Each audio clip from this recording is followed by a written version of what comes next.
Okay folks, welcome to this short video.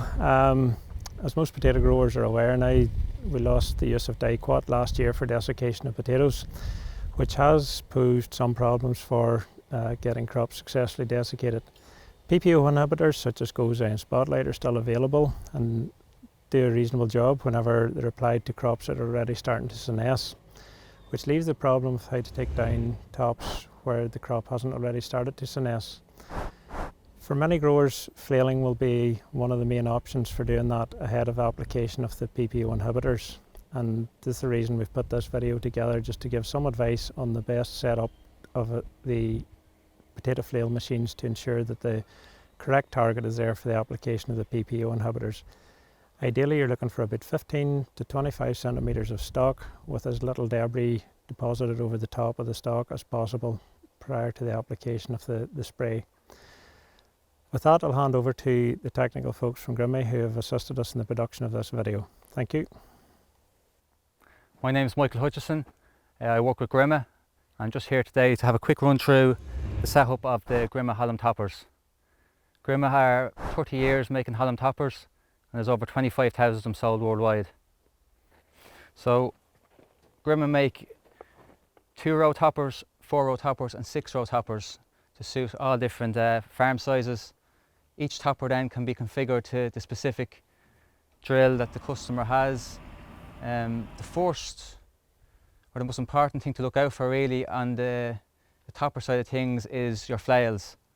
So basically, you know, have a look through your flails. If there's any flails worn and you replace them, it's important to replace the flail on the opposite side so you don't get any imbalance of the rotor.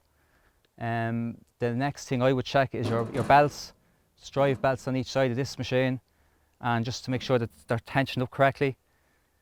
It's important to keep the rotor speed high as it'll improve suction, and you want to keep the haulm sucked up to get a clean chop. Depth would be the next thing I'd be looking at. Again, this machine here, you have the outer wheels hydraulically controlled for side hills, and each individual one then could be fine-tuned with this handle here. So you want the machine, the body of the machine parallel to the ground, and basically it's trial and error. You try a bit. If you need to lift up, you know, lift up, lift down, so on. But that's basically the two main things: your flails, the condition of the flails, and your height. So if we come around here under the cover and looking at the rotor, you'll see these deflector plates, and the purpose of these deflectors is to ensure that the haulm it's directed in between in between each drill. That's just to keep it out of the way of sprays, make good contact on the what's left of the haulm. And there's a shear bar in these machines as well that your flail runs against, just to give it a better chop. So again, making sure that your deflectors are adjusted correctly is important, and that your shear bars are adjusted right to the knives. This particular machine here that we're demonstrating today, it's a KS5400, so it's a 3-bed 6-row topper. The 6-row toppers have become more popular there the last couple of years, but particularly this year going forward with the ban on dicot. It's a high output machine, relatively low tractor horsepower needed. I think about 120 horsepower is plenty. It's basically, it can be driven rear or front mounted.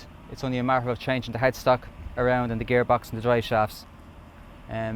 There's also fold-up toppers available in the butterfly form, so we have a front topper and 2 fold-ups on the rear.